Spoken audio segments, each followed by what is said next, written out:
¿Quién inventó la radio y la televisión? Imagina un mundo sin radio ni televisión, sin noticias al instante, sin música acompañándonos en el auto, ni imágenes transmitidas desde el otro lado del planeta. Estos dos inventos revolucionarios cambiaron para siempre la forma en que nos comunicamos y entretenemos. ¿Pero sabes realmente quién inventó la radio y la televisión? La respuesta no es tan sencilla, pues varios genios contribuyeron a hacer realidad estas tecnologías, dando pie a disputas sobre su autoría. En este video exploraremos la historia de ambos inventos, sus principales pioneros, las controversias en torno a quién merece el crédito, la evolución técnica desde sus inicios hasta su masificación, algunos datos curiosos y el profundo impacto que la radio y la televisión han tenido en la sociedad moderna. Acompáñanos en este viaje por la historia de la comunicación. Los pioneros de la radio. Un radio de diseño clásico, símbolo de las primeras comunicaciones inalámbricas. La invención de la radio no fue obra de un solo individuo, sino el resultado de aportes de varios inventores brillantes. Sin embargo, tres nombres suelen mencionarse como los padres de la radio: Guglielmo Marconi, Nikola Tesla y Alexander Popov. Cada uno, desde distintos rincones del mundo, hizo contribuciones clave para convertir en realidad la idea de transmitir información por el aire sin necesidad de cables. El italiano Guglielmo Marconi a menudo encabeza la lista de inventores de la radio. En la década de 1890, siendo apenas un joven de veintitantos años, Marconi se inspiró en las teorías de ondas electromagnéticas de Heinrich Hertz y empezó a experimentar con transmisores y receptores inalámbricos.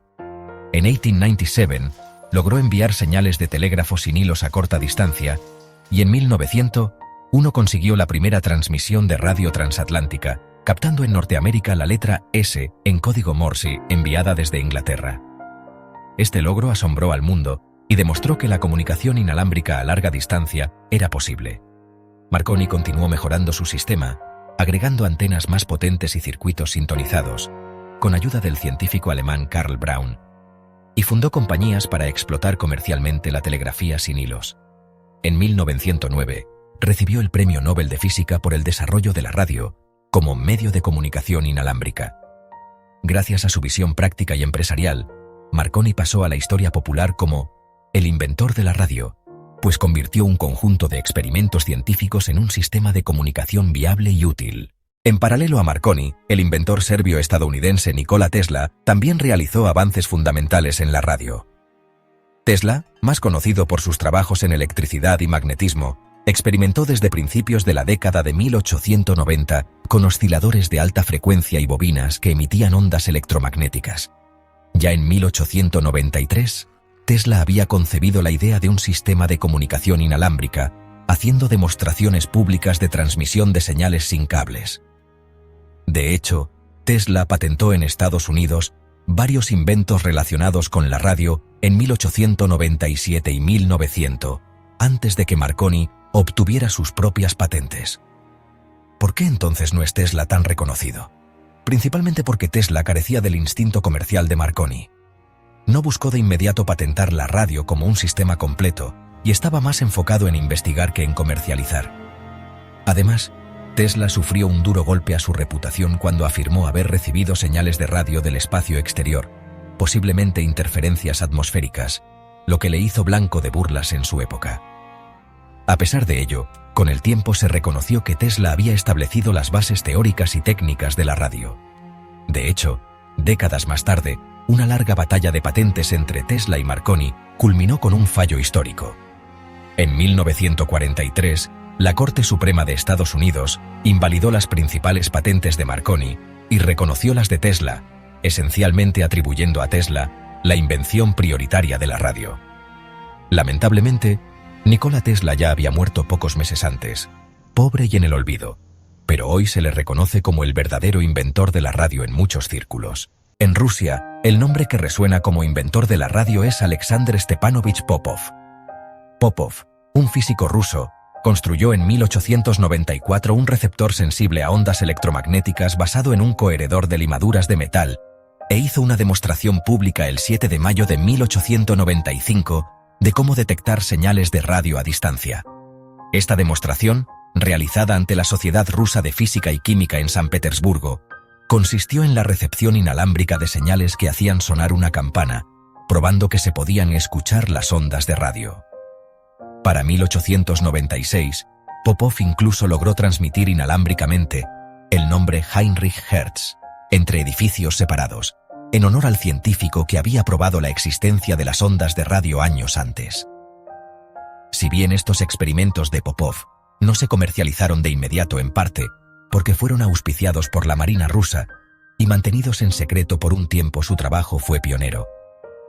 En Rusia se le considera el padre de la radio, con tanto mérito como Marconi o Tesla, y el 7 de mayo, aniversario de su demostración, se celebra allí el Día de la Radio. Popov demostró de forma independiente un sistema inalámbrico similar al de Marconi, aunque no buscó patentes internacionales. Su caso muestra cómo la invención de la radio fue un fenómeno global. Varios inventores en distintos países llegaron a ideas parecidas casi al mismo tiempo.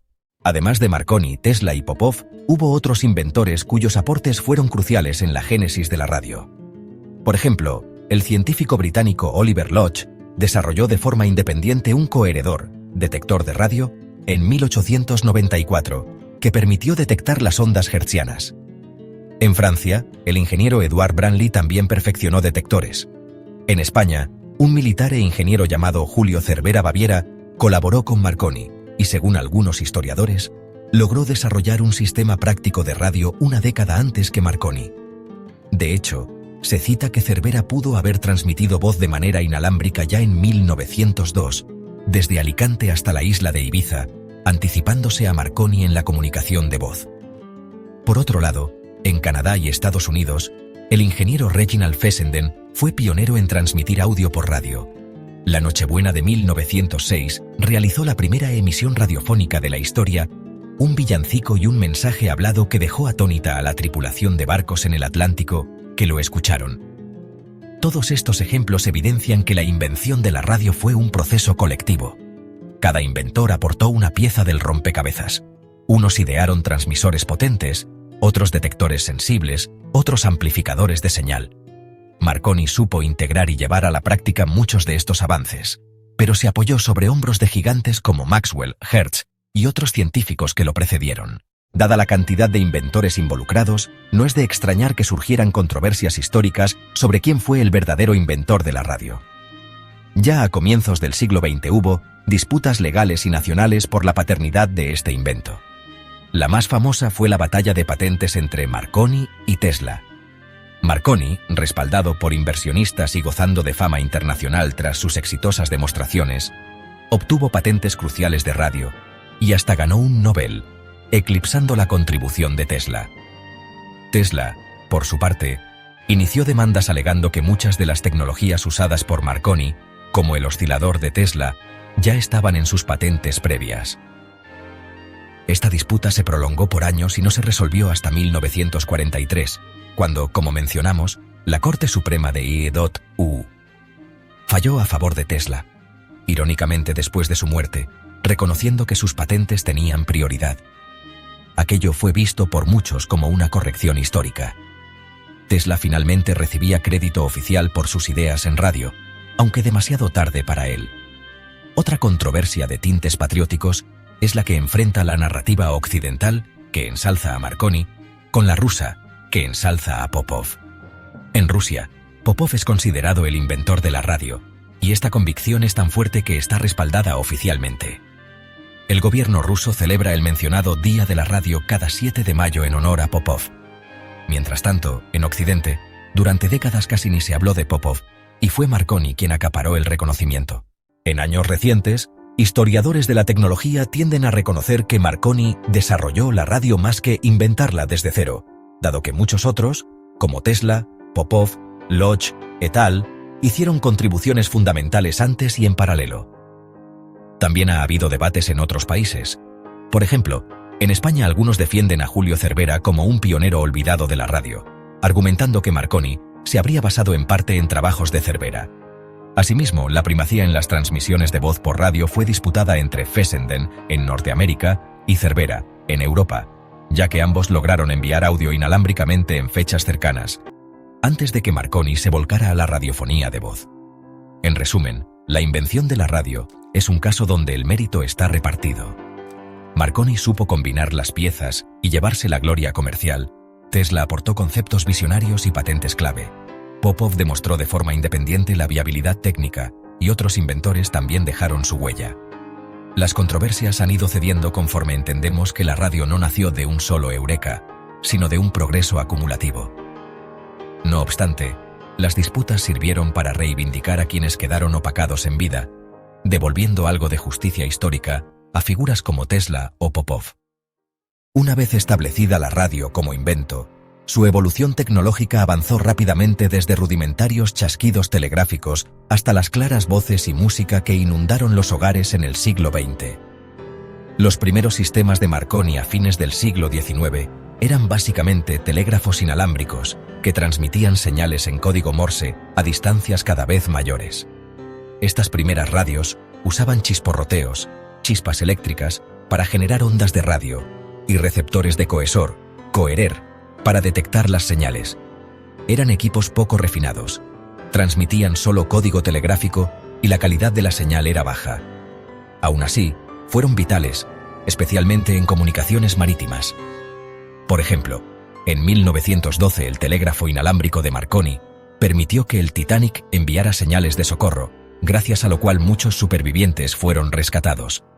No es exagerado decir que la radio salvó 706 vidas aquella noche. En las primeras 2 décadas del siglo XX, la radio dio un salto de comunicación punto a medio de difusión masiva. Varios hitos marcaron esta transformación. En 1906, Lee de Forest inventó la válvula tríodo, conocida como Audion, un tubo de vacío que amplificaba las débiles señales de radio, haciendo posible la transmisión de audio, voz y música, de forma mucho más clara.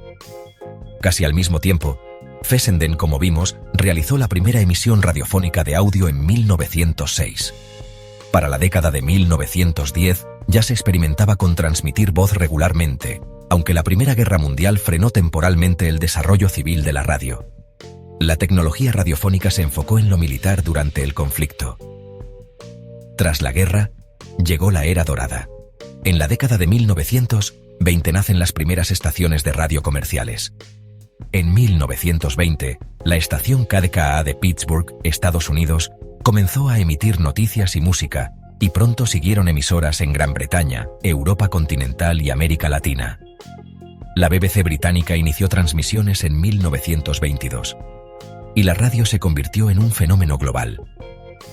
Los receptores de radio, inicialmente costosos y limitados a audiencias adineradas, se abarataron gracias a la producción industrial. Para finales de los años 20, tener un radio en casa era cada vez más común.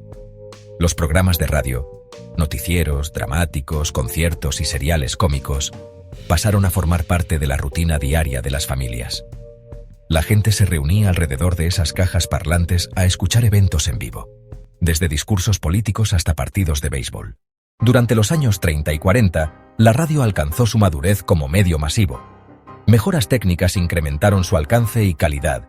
Se introdujeron las ondas cortas, capaces de comunicar intercontinentalmente, y se perfeccionaron los sistemas de modulación. Originalmente, la radio usaba modulación AM, amplitud modulada, que si bien permitía transmitir voz y música, era susceptible a estática y ruido eléctrico. En 1933, el ingeniero estadounidense Edwin Armstrong inventó la radio FM, frecuencia modulada, que ofrecía un sonido mucho más limpio y sin interferencias. Aunque tomó tiempo que la FM se adoptara, no fue hasta los 50-60 que se popularizó. Representó un gran avance en fidelidad de audio. Otro hito fue la portabilidad. Las primeras radios eran aparatos de mueble, grandes y a válvulas, que dependían de enchufes eléctricos.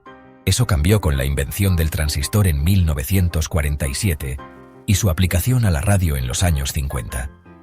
En 1954 salió a la venta el primer radiotransistor portátil, el modelo Regency TR1.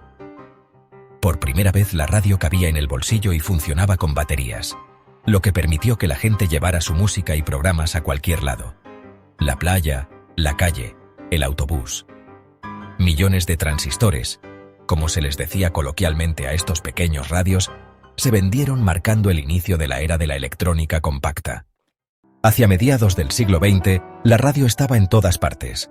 En hogares, vehículos, los radios de coche se popularizaron desde los 40. Lugares de trabajo y espacios públicos. Si bien la llegada de la televisión hacia los años 50 restó protagonismo a la radio en el entretenimiento hogareño, la radio siguió evolucionando y encontrando su nicho. Se volvió el medio preferido para la música popular, surgiendo los DJ y programas juveniles, para la inmediatez de las noticias de último momento y para acompañar actividades cotidianas con su sonido. En décadas más recientes, la radio incorporó tecnologías digitales, transmisiones por Internet, radio satelital y la radio digital terrestre ofrecen nuevas formas de llegar a la audiencia. A pesar de más de un siglo de historia, la radio se mantuvo relevante adaptándose a cada época. Pasemos ahora a la televisión, ese invento que nos permite ver a distancia eventos y personas.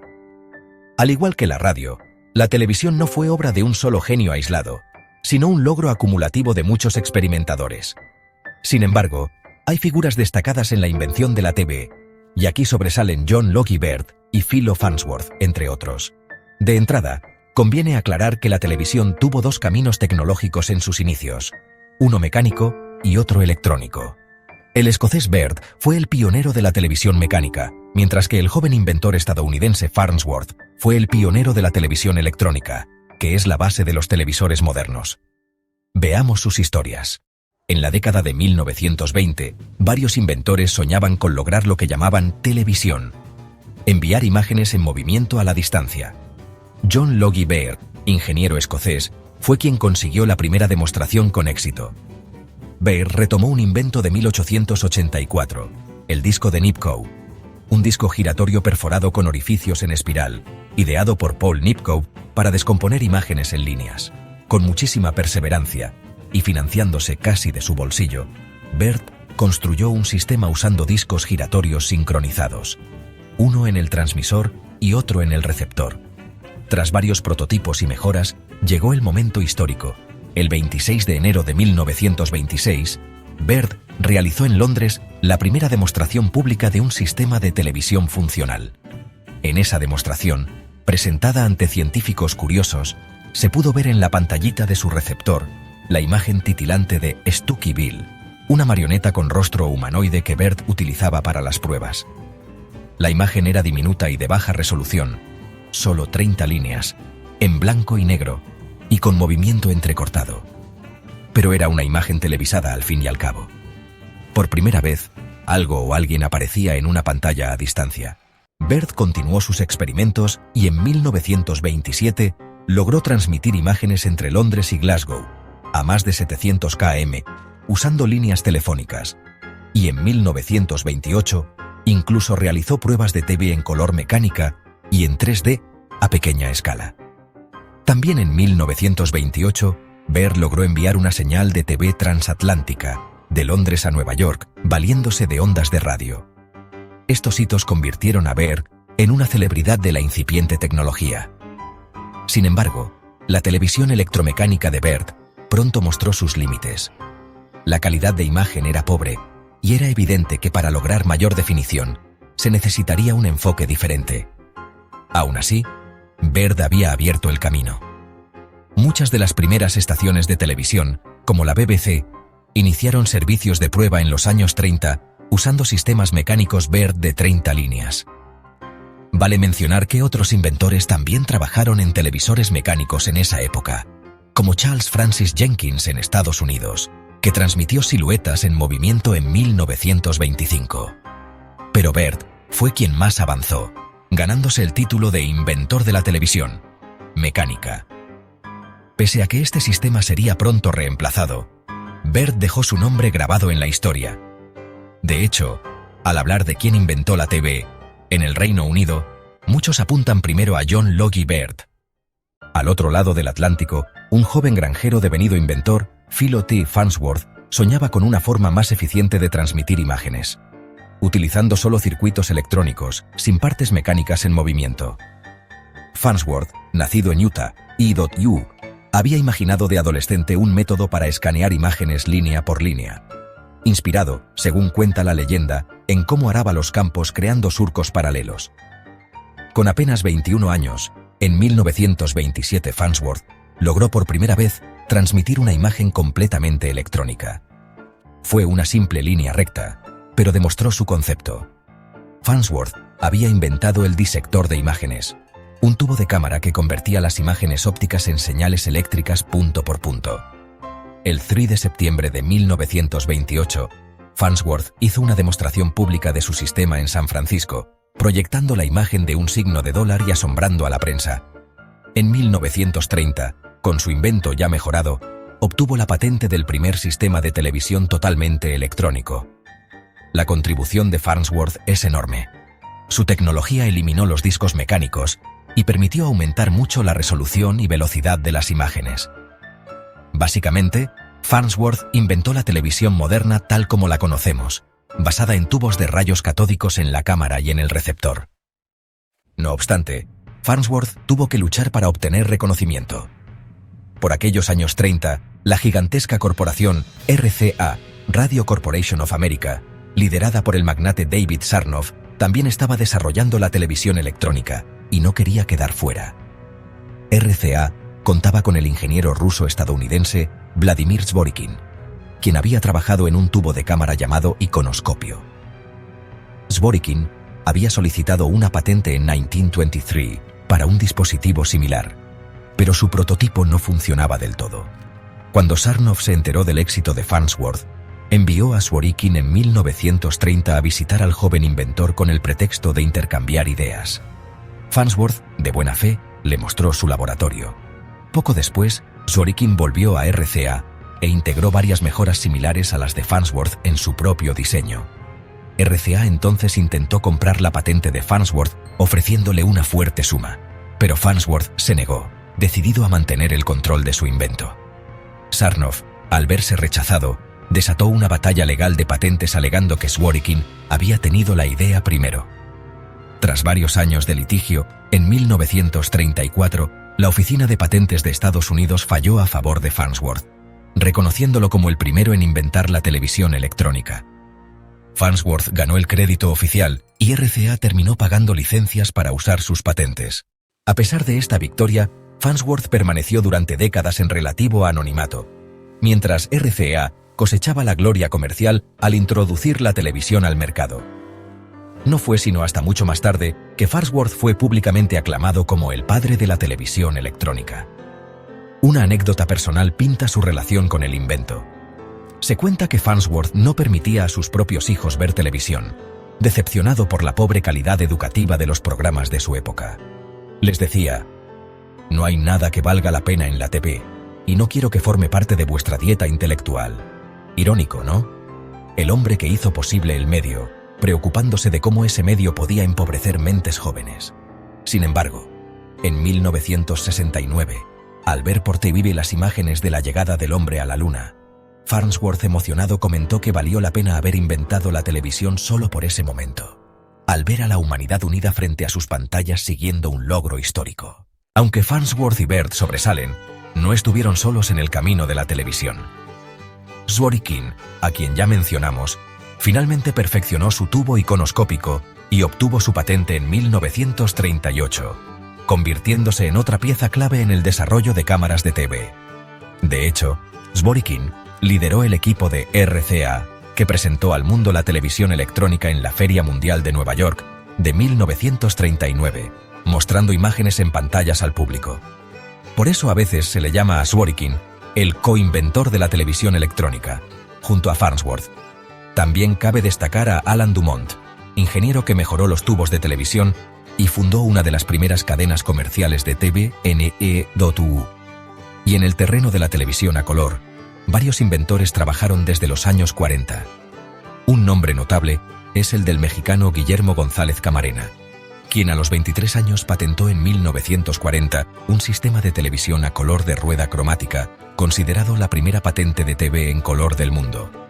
El sistema de Camarena era sencillo pero efectivo. Añadía filtros de color rojo, verde y azul para captar y reproducir imágenes en color, y fue utilizado en algunas transmisiones experimentales. Años después, compañías estadounidenses desarrollaron sus propios estándares de color, NTSC, pero Camarena fue un pionero indiscutido en llevar color a la pantalla. Por último, mencionar que el término televisión en sí tiene su propia historia curiosa. Fue acuñado en el año 1900 por un científico ruso, Konstantin Persky, durante un congreso en París, mucho antes de que el invento existiera plenamente. Persky combinó tele, lejos en griego, con visión, del latín, para describir los experimentos de transmitir imágenes. El nombre prendió, aunque pasaría un cuarto de siglo para que la televisión dejara de ser un sueño científico y se convirtiera en realidad práctica. Controversias sobre la invención de la televisión. Al igual que con la radio, la invención de la televisión tuvo sus disputas y controversias. La principal se centró, como vimos, en la rivalidad entre Philo Farnsworth y Vladimir Zworykin, RCA. Durante muchos años, ¿quién inventó la TV? Dependía de a quién se le preguntara. En Estados Unidos, Farnsworth finalmente recibió el reconocimiento legal en 1934, pero RCA hizo todo lo posible por minimizar su papel, presentando a Zworykin como el artífice. En Gran Bretaña, por otro lado, muchos consideraban a John Logie Baird el inventor de la televisión por su logro temprano de 1926, a pesar de que su sistema electromecánico fue una vía tecnológica muerta. Esto lleva a un matiz en la controversia. ¿Qué entendemos por televisión? Si nos referimos a un sistema completamente electrónico, base de la TV moderna, Farnsworth tiene la prioridad. Si incluimos sistemas mecánicos rudimentarios, entonces Baird lo hizo primero. Por ello, algunos historiadores prefieren decir que Baird inventó la televisión mecánica y Farnsworth la televisión electrónica. Una situación similar a la de la radio sucedió. Múltiples inventores en distintos países trabajando a la vez. Hubo incluso disputas internacionales sobre quién fue el primero en televisión. Francia, Alemania, Rusia y Japón también tuvieron sus pioneros locales. Por ejemplo, en Rusia, Boris Rosing experimentó con un sistema de espejo giratorio e incluso formó a Zworykin antes de que éste emigrara. Cada país inicialmente tendió a resaltar a sus propios inventores, pero con el tiempo la imagen se aclaró. Farnsworth y Zworykin compartieron el crédito en EE.U. Con Farnsworth a la cabeza en los libros de historia tecnológica, Baird es honrado en el Reino Unido, y la patente de color de Camarena es orgullo de México. En última instancia, la controversia de la TV se resolvió reconociendo que, al igual que la radio, fue un invento con varios padres. La resolución de patentes de los años 30 dejó establecido que Farnsworth fue el primero en lograr la televisión electrónica práctica, y Zworykin, aun con sus aportes, tuvo que licenciar la tecnología de Farnsworth para RCA. Hoy en día, Farnsworth es ampliamente llamado el padre de la televisión, incluso figura así en enciclopedias y museos, mientras que Baird es recordado como un pionero temprano. Las controversias dieron paso a una narrativa más completa, donde cada uno recibió su debido reconocimiento por las distintas piezas del rompecabezas televisivo, la evolución del televisor a lo largo del tiempo. Desde aquellos experimentos borrosos de los años 20 hasta las pantallas planas 4K actuales, la televisión ha evolucionado de forma impresionante a lo largo del tiempo. Tras las primeras pruebas, los años 30 vieron los primeros servicios regulares de televisión. En 1936, la BBC de Londres inauguró el primer servicio público de TV del mundo, alternando inicialmente entre el sistema mecánico de Baird y uno electrónico de Marconi EMI de 405 líneas, finalmente optando por el electrónico por su superior calidad. En 1939, la televisión hizo su debut en sociedad en E.U. Durante la Feria Mundial de Nueva York, donde RCA instaló pantallas y cámaras para mostrar esta maravilla al público. Sin embargo, la adopción masiva se frenó por la Segunda Guerra Mundial. La fabricación de televisores se detuvo durante el conflicto y las emisoras suspendieron o limitaron sus transmisiones. Terminada la guerra, vino el boom de la televisión. En la segunda mitad de la década de 1940, la producción de televisores se reanudó y millones de familias en Norteamérica y Europa comenzaron a adquirirlos. Los aparatos de esa época eran cajas voluminosas de madera, con pequeñas pantallas de tubo de rayos catódicos, CRT, casi redondas de 7 a 12 pulgadas, en blanco y negro. La programación también despegó. A finales de los 40 surgieron cadenas como NBC, CBS, ABC, en Estados Unidos, y proliferaron los canales en Europa. En muchos países, la televisión pasó de ser una curiosidad a un electrodoméstico esencial en el salón. Los avances técnicos se sucedieron. Se mejoró la resolución de imagen, el tamaño de las pantallas creció y la fiabilidad de los aparatos aumentó. En 1953 se establecieron estándares para la televisión a color, NTSC en EE.UU, y a partir de 1954 comenzaron las primeras emisiones en color comerciales en ese país. La transición al color fue gradual. Muchos televidentes aún veían en blanco y negro hasta bien entrada la década de 1960 debido al costo de los nuevos televisores, pero imparable.